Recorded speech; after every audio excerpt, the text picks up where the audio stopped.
اعوذ باللہ من الشیطان الرجیم، بسم اللہ الرحمن الرحیم۔ السلام علیکم اسٹوڈنٹس، کیسے ہیں آپ؟ خیریت سے ہیں؟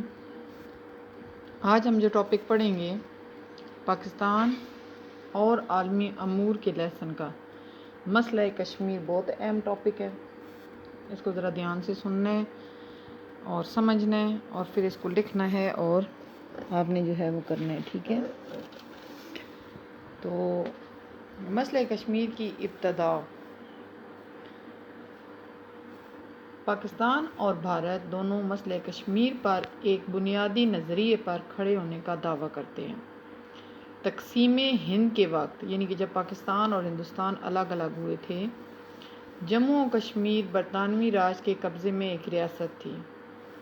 جب ہندوستان کو تقسیم کیا جا رہا تھا تو جن علاقوں میں مسلم اکثریت تھی وہ علاقے پاکستان، اور جہاں پر ہندو اکثریت تھی وہ علاقے بھارت کو دیے گئے۔ کشمیر میں اکثریتی آبادی، یعنی کہ زیادہ جو آبادی تھی وہ مسلمان تھے، لیکن یہاں کا جو حکمران تھا، جو بادشاہ تھا، وہ ایک ہندو ڈوگرا تھا، اور وہ یہ چاہتا تھا کہ بھارت کے ساتھ اس ریاست کا الحاق ہو جائے، یعنی کہ یہ ریاست جو ہے یہ بھارت کی طرف چلی جائے۔ لیکن تحریک پاکستان، یعنی کہ جنہوں نے پاکستان کی خاطر کوششیں کی تھیں، پاکستان کو الگ کرنے کی کوششیں کی تھیں، اس کے جو رہنمات تھے، جو بڑے بڑے رہنمات تھے، انہوں نے اس بات کو مسترد کر دیا، ماننے سے انکار کر دیا۔ آج بھی کشمیر میں مسلمان زیادہ ہیں، اس لیے پاکستان اسے اپنا حصہ سمجھتا ہے اور بھارت یہ سمجھتا ہے کہ اس پر ہندو ڈوگرا جو ہے وہ حکمران تھا، جو بھارت سے الگ کرنا چاہتا تھا، اس لیے یہ بھارت کا حصہ ہے۔ قیام پاکستان کے وقت ریاست جموں کشمیر کے مسلمانوں کی یہ خواہش تھی کہ کشمیر کو پاکستان میں شامل کیا جائے، لیکن وہاں کا جو حکمران بھارت سے الحاق کا خواہش مند تھا، اس نے عوام کی خواہشات کے برعکس کشمیر کا الحاق بھارت سے کر دیا اور بھارتی فوجوں کو کشمیر میں داخل کر کے یہاں پر بھارت کا تسلط قائم کروا دیا، قائم کروا دیا۔ اس پر کشمیری مسلمانوں نے علم جہاد بلند کیا، یعنی کہ جنگ کا جھنڈا، اور وادی کشمیر کی تقریباً 1/3 حصے کو بھارتی فوجوں سے آزاد کروا دیا۔ اقوام متحدہ کی جو مداخلت ہے جموں کشمیر پر، اس کا اعلامیہ دوسرا پوائنٹ ہے اس کا۔ جب بھارتی فوجیں کشمیری مجاہدین کی قبضہ سے علاقے چھیننے میں ناکام ہو گئیں تو بھارت یہ مسئلہ سلامتی کونسل میں لے گیا۔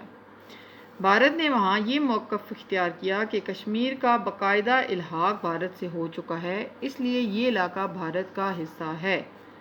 بھارت نے مزید کیا دعویٰ کیا کہ پاکستان نے کشمیر پر حملہ کیا ہے، جس کا مطلب بھارت پر حملہ ہے۔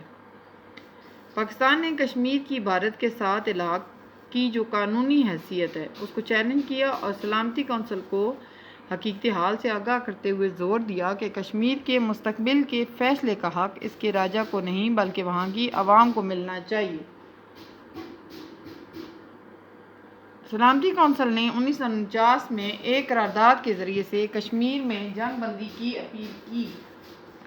بندی کی اپیل کی، چنانچہ اس قرارداد کے بعد جنگ بندی عمل میں آئی۔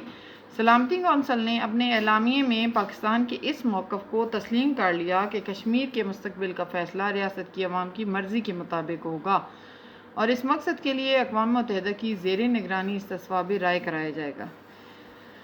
یہ سلامتی کونسل کا فیصلہ تھا اور اس قرارداد کو جو ہے وہ پاکستان اور بھارت دونوں نے منظور کر لیا۔ سلامتی کونسل کی اس قرارداد کے پہلے حصے پر عمل کرتے ہوئے کشمیر میں مقررہ تاریخ کو جنگ بند ہو گئی اور جنگ بندی کی خلاف ورزیوں کو روکنے کے لیے اقوام متحدہ نے جنگ بندی لائن کی نگرانی کے لیے اپنے مبصر مقرر کیے، یعنی کہ تبصرہ کرنے والے، رپورٹ دینے والے۔ بھارت کا استصواب رائے سے انکار۔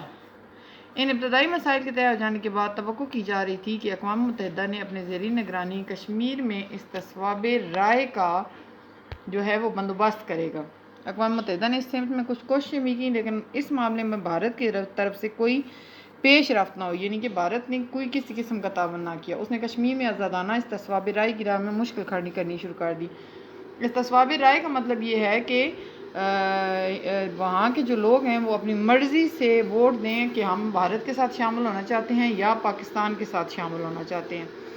بھارت کو علم تھا کہ کشمیر کے عوام پاکستان ہی کے حق میں ووٹ دیں گے، لہذا اس نے کشمیر میں اپنی گرفت مضبوط کرنے کے لیے تمام عہدوں پر اپنے لوگوں کو مقرر کرنا شروع کر دیا۔ وہاں کثیر تعداد میں فوج متعین کر دی گئی۔ اس طرح صورتحال قابو میں لانے کے لیے بھارت نے کشمیر کو اپنا اٹوٹ انگ قرار دیتے ہوئے یعنی کہ اپنا حصہ قرار دیتے ہوئے اس تصوابِ رائے سے صاف انکار کر دیا، یعنی کہ عوام سے مرضی معلوم کرنے کی ضرورت ہی نہیں ہے۔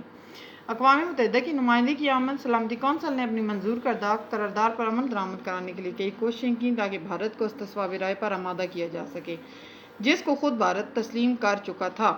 اس مقصد کے لیے 1957 میں اقوام متحدہ نے ایک نمائندے کو مسئلہ کشمیر کا جائزہ لینے کی غرض سے بھارت اور پاکستان بھیجا۔ سلامتی کونسل کے اس نمائندے کو پاکستان نے ہر قسم کے تعاون کی یقین دہانی کرائی، لیکن بھارت نے قرارداد پر عمل درآمد کے سلسلے میں کسی بھی قسم کے تعاون سے صاف انکار کر دیا۔ پاکستان نے تعاون کرنے کا وعدہ کیا، لیکن بھارت نے جو ہے وہ صاف انکار کر دیا تعاون کرنے سے۔ وہ آج تک سلامتی کونسل کی کسی قرارداد پر عمل درآمد کے لیے آمادہ نہیں ہوا۔ اس نے اپنے اس وعدے کو بھلا دیا ہے جو اس نے سلامتی کونسل اور کشمیر کی عوام سے کیا تھا۔